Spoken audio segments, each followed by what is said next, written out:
After ordering gunmen in Imo State to surrender their arms, they started surrendering. Hope Uzodinma.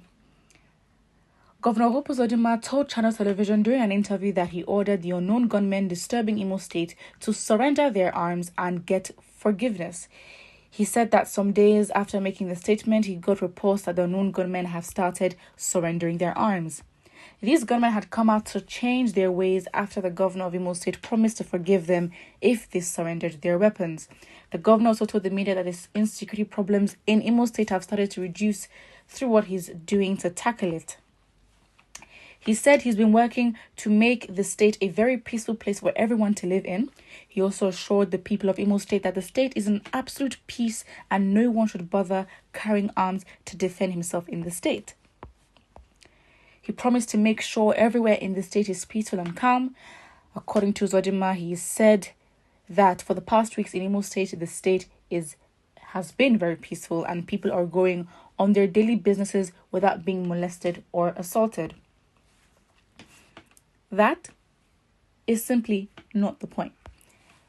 You cannot, as the chief security officer of the state, as someone described the governor's role, you cannot ask or beg or plead or negotiate with criminals and do that in hopes that they surrender their arms. That is not how you go about a situation, because what do you communicate? You communicate that you do not have the resources or the capability to curb this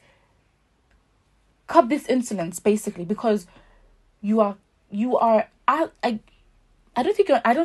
feel like it's very disturbing, because I don't think you'd question if you understand the urgency or the severity of the statement that you're putting out there. You don't beg criminals. You threaten, you go and catch them. You go get them. Why? Because the safety of your people is very important. How do you expect your people to feel safe when the person they're looking to protect them is begging and negotiating with those that can kill them? How does that work? Even if that was a potential approach that you may have had to employ to fix the situation, you don't openly say that. You have to make moves that show that you are capable of protecting your people. And so for you, it's like two different things, because now he said, we asked them, begged them, that we told them, surrender your arms, you're going to get forgiveness. That's one thing on the one side.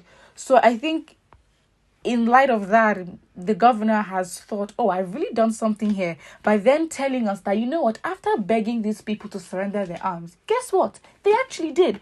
What does that say about you? Because it seems like you were also surprised that they came and surrendered their arms, promising them forgiveness. How does that work? Because I promise those that are funding these people, they are perfectly fine. I don't think forgiveness is what they're threatened by, because they've been carrying this out for so many years. If anything, you're basically telling them, you're giving them immunity. Don't say forgiveness. Forgiveness for what?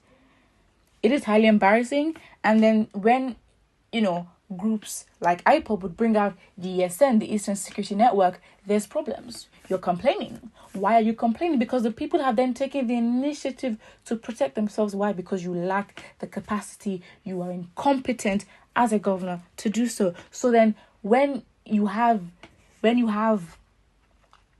the people themselves come up with groups, vigilante groups, unofficial groups to protect themselves, you are complaining. And you guess what? You use every resource and the power that you have within your jurisdiction to fight groups like IPOB and the ESN. So what does that say about you? It says that you're very weak.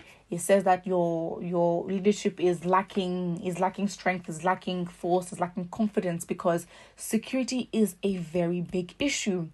And so, it poses a general problem, because, a lot of presidential aspirants, they're always asked, how would you curb, security and, insecurity in the country with gunmen, with herdsmen, Boko Haram, and all these things.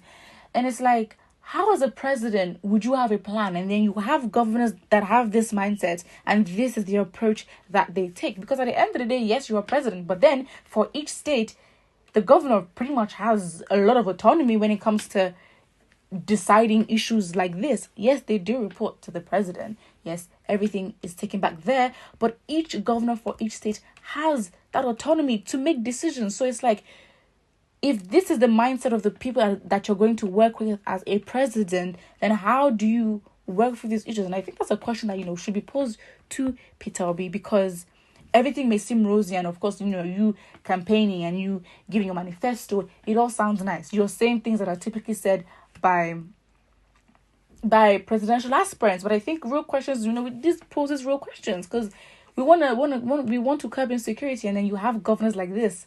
What does that say? What does that say? And I think it's important that we also ask presidential aspirants questions that are tailored to Nigeria's problems, because corruption, everyone has corruption. With insecurity, with electricity, with poverty, with health, there are just so many issues, and they all overlap. It overlaps that when you get a specific problem, trying to fix it would bring up 10 different other problems. So how can we be effective in preferring solutions and making up ways to actually curb situations like this? This is basically what we need to fight. Of course, so many comments are very much disappointed. Some comments are a bit overboard, disrespecting, basically cursing this man out. However, it's very much true. I mean, I can't even read the kind of comments that are said here because they're so vile in that way. However, it shows the frustration of Nigerians, because it's screaming problems. And so when the people actually suspect you of aligning with the opposition, you cannot suspect that, because there is no reason as to why you cannot fix this. It is not the funding, because if anything, you say you have no money, but you have every strength to go and take loans and borrow, and you borrow amounts which do not match to the productivity levels of your country. So how does that make sense? How do you plan to pay for what you've borrowed and also get potential profit or investment and returns from it? It does not make sense. It really doesn't make sense, and it is very sad. It is very, very unfortunate. And so these are, I think, as much as we're also going to talk about how much of a problem this is, now in light of the elections, we now have to ask presidential aspirants. So if you have governors like this, and I think it's a different thing when if you have a presidential aspirant that you don't really question the integrity like that. I mean, you're like, okay, fine. I mean, with the likes of those that have been in politics before and who have a reputation or have, a reputation that doesn't really speak to their character and integrity. So it's like, in my mind, I'm like, okay, fine. Question, Peter Obi, what will you do about this? Because you're going to be in a space where if you're going to work with governors like this that have autonomy over their own states, I mean, are you going to amend the constitution to override what they say? I don't know. But this is a very, very big problem. Because it's like, how do you expect a nation and its leaders to work together when this is the mindset of those that have the power? Put what you think about it in the comment section below. And do not forget to like and subscribe.